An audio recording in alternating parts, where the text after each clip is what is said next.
Friends, this is just a shock. What I'm going to show you now will change your understanding of German politics. Alice Weidel's words about Russia and the state of affairs in Germany will be remembered for a long time. Lies, betrayal, colossal debts. Everything was revealed. Why did this statement cause a storm of emotions? Watch to the end. This issue is definitely worth your attention.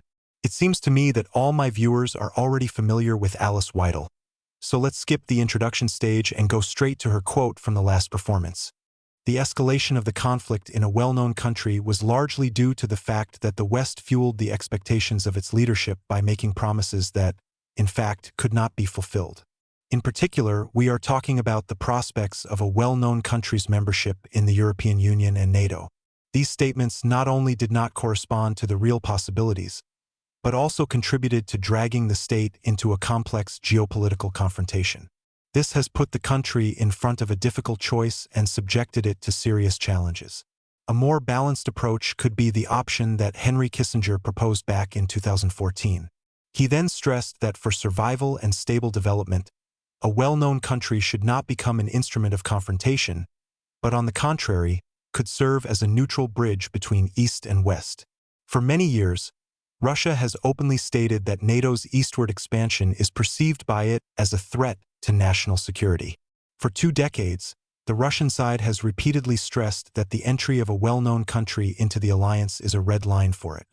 However, instead of trying to find a compromise solution and consider the possibility of a neutral status for the state, hardline politicians continued to insist on its integration into Western structures. This approach was largely perceived by Moscow as ignoring its positions, which only increased tensions. Of course, this does not justify Russia's decision to launch military operations, but in order to find a way out of the crisis, it is necessary to understand the reasons that led to it. As for the sanctions policy, Germany, unfortunately, found itself in a vulnerable position. Despite the stated severity of the measures, their real impact on the outcome of the conflict remains questionable. At the same time, it is becoming obvious that the sanctions themselves can cause significant damage to the German economy. Energy dependence on Russian gas, compounded by the abandonment of nuclear energy, has led to the fact that alternative ways of providing energy supply will be associated with astronomical costs and may not be sufficient. Politicians who declare their willingness to pay a high economic price must frankly admit that it is the citizens of Germany who will bear the brunt of these decisions. In addition to economic difficulties, there is a question of Germany's defense capability. Recent statements by representatives of the Bundeswehr have confirmed that the state of the country's armed forces leaves much to be desired, and this is the result of years of insufficient attention to this issue. While Germany is facing real challenges, the political agenda often turns towards symbolic steps and ideological debates, distracting from pressing issues. However, even after the conflict ends, relations with Russia will remain a key element of European politics. We will continue to coexist on the same continent, and it is important to think about the future security architecture without simplifying the West versus East opposition. Germany could play a constructive role as a mediator in this process, but for this it is necessary to restore trust and strengthen its own sovereignty in order not to be drawn into a long-term confrontation. These are not all friends. Alice Weidel did not follow her words further and spoke about Merz's policy and the real catastrophe in Germany. We are listening. Dear Madam President of the Bundestag, dear Federal Chancellor, ladies and gentlemen, we are living at a turning point in history. None of the previous candidates for the post of Federal Chancellor broke so many election promises in such a short period of time as you, Mr. Merz. Your statements about your intention to strengthen border control have remained only words, and the deportation of those who are obliged to leave the country is out of the question. In addition, you have decided to abolish the mechanism for limiting government debt, the so-called debt brake. Although you repeatedly swore during the election campaign that this would not happen, you will go down in history as the one who finally buried the principle of limited borrowing, despite the fact that it had previously been fiercely and, as it turned out, falsely defended. You are thoughtlessly sacrificing the economic stability of the country and the well-being of its citizens in order to occupy the Chancellor's chair at any cost. You have already concluded an agreement in advance with the main losers of the elections, representatives of the Social Democratic Party of Germany, to approve the largest loan package in the history of the Federal Republic of Germany, which will amount to about 1 trillion euros, that is, thousands of billions of euros. Exactly what these astronomical sums will be spent on remains as unclear as your overall political position. You intend to push through this decision regardless of the Constitution and the principles of democratic legitimacy. You despise these fundamental principles by organizing hasty and dubious extraordinary meetings of the Bundestag. You don't like the results of the last elections, so you're assembling the old parliament, bringing back into the discussion process those political forces that the voters punished by depriving them of support at the polls. Together with them, you are trying to impose additional debt obligations in the amount of 1 trillion euros on the new Bundestag. This approach demonstrates your complete disregard for the will of the citizens who expressed their opinion at the elections. It shows your indifference to democratic processes and principles of transparent governance. It reveals your true political character, Mr. Merz. You propose to take out 500 billion euros of special debts under the pretext of creating some kind of special fund for unspecified infrastructure projects. For this, you are destroying the principle of limiting the national debt in order to increase the military spending budget in a similar way, but without any upper limits. In order to gain the support of the Green Party, you are ready to go deeper into debt, arguing that you are fighting for climate protection. Your decisions are a direct threat to future generations, because they will have to pay for your reckless spending and bear the heavy burden of public debt.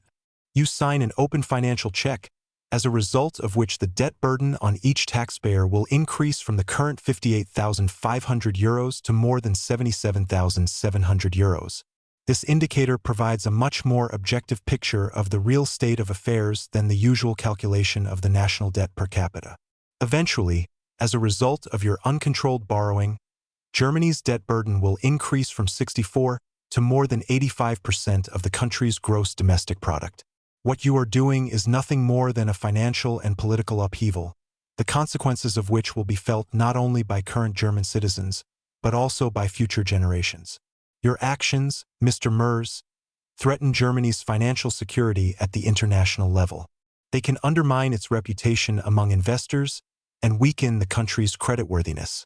This, in turn, can destabilize the entire Eurozone economic system, as the European currency remains vulnerable and largely stable only due to Germany's high creditworthiness. However, your irresponsible policy may lead to the loss of Germany's highest A credit rating so far. As a result, interest rates on loans will rise significantly, and the euro will weaken. Such consequences will inevitably affect the life of every citizen of the country. Rising interest rates will lead to higher mortgage prices, higher housing rents, and higher prices for imported goods, which will negatively affect both the manufacturing sector and consumption levels. Ultimately, this will affect the general standard of living of the population, who will have to bear the main financial burden of these changes. The arguments you give to justify your decisions do not stand up to criticism. You refer to the supposedly sudden changes in the global situation and are trying to create an atmosphere of anxiety to justify your steps. This tactic of manipulating public opinion has already been used in the past. We saw it during the pandemic, as well as in the framework of climate policy, when drastic government spending and the introduction of new restrictions were justified under the pretext of protecting the environment. It is especially noteworthy that such initiatives are being promoted at a time when key global players such as the United States and Russia are taking steps to reduce the escalation of the conflict in a well-known country. Nevertheless, the political forces that make up the current coalition continue to devote significant financial and military resources to this conflict, instead of focusing on strengthening their own security and stability. Of course, Germany should pay more attention to its defense capability. We need an army that not only requires large financial investments, but is also truly capable of carrying out tasks to protect the country.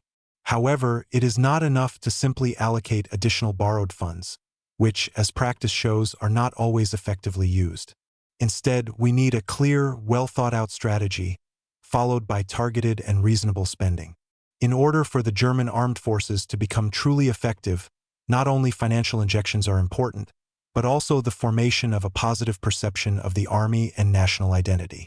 Awareness of the value of one's own country and its defense capability is an integral part of a stable society. No one will sacrifice themselves for an ideology they don't believe in. No one will go into the trenches for you. In the current situation, it is much more important to pay attention to really pressing issues, for example, urgent investments in the modernization of Germany's infrastructure, which is in critical condition.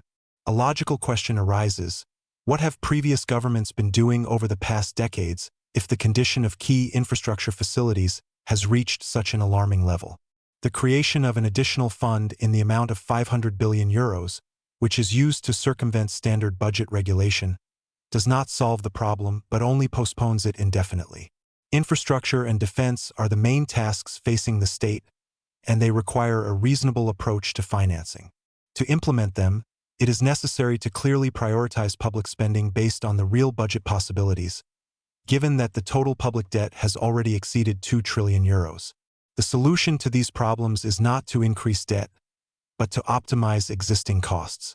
Instead of increasing debt, it is necessary to review the system of budget priorities, ending excessive social benefits, implementing an effective migration policy, strengthening control over state borders, and implementing a consistent program to return migrants to their countries of origin will free up significant funds.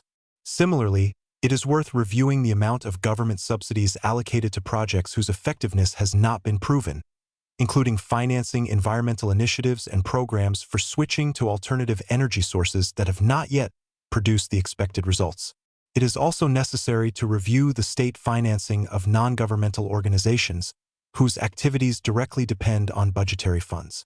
Such measures would make it possible to redistribute hundreds of billions of euros in favor of truly priority areas: infrastructure modernization, strengthening defense capabilities, and improving internal security, while reducing the tax burden on citizens. However, instead, the presented draft coalition agreement with the Social Democrats looks like a rejection of key election promises in favor of concessions to the Green and Left parties. This is not a compromise, but an actual capitulation to their demands. I wonder what else you are ready to offer the Greens, after you have already agreed to their terms? The presented document on social and economic policy issues exclusively traces the elements of the program of the Social Democrats and the Greens: increased subsidies, increased state control over the economy, and the introduction of new bans. For the sake of this result, you not only betrayed your constituents, but also abandoned key economic principles, removing restrictions on the growth of public debt and changing the fundamental provisions of the Constitution. Obviously, these steps were planned in advance. This is not just a rejection of election promises, it is a conscious change of course, bypassing the will of the voters. What is happening in Parliament is turning into a political spectacle in which a party calling itself the Christian Democrats is actually playing the same role as the previous coalition government. History repeats itself. Those who vote for conservative forces end up with left liberal policies. Instead of listening to the opinion of millions of voters who supported alternative political forces, you deliberately exclude the possibility of dialogue and block any initiatives aimed at rethinking the political course. Your main task, which you still do not solve, is to correct the consequences of the erroneous decisions of the past years, which led to a decrease in living standards, deindustrialization, an increase in threats to internal security, and an infrastructure crisis. It must be recognized that the policy of uncontrolled migration, inefficient redistribution of budget funds, and excessive government intervention in the economy proved to be untenable. Germany needs a new path, the path of rational resource management, sound economic policy, and responsible attitude towards the country's future. The Alternative for Germany party is still ready to take on this responsibility, but not in alliance with you, Mr. Merz, and not with your political force, which remains hostage to a flawed strategy. If you really want to do something useful for the country, Mr. Merz, do it a favor: give up the fight for the post of Chancellor. Angela Merkel was right about one thing: your time passed even before you came to power. For the good of Germany and even your own party, you should take a step back. Because you have neither clear principles nor real values that you are ready to fight for. The end of Alice Weidel's speech. How do you like this intensity of passions, friends? Be sure to write your opinion in the comments, and I will voice mine. I'm just amazed at how harshly and uncompromisingly Alice Weidel has demolished this whole system. She was not afraid to call a spade and tell the truth, which many politicians diligently conceal. Everything is laid out on the shelves: betrayal of voters, huge debts, chaos in the economy, and all this under the guise of caring about the future. Thanks to Alice Weidel for her courage and honesty.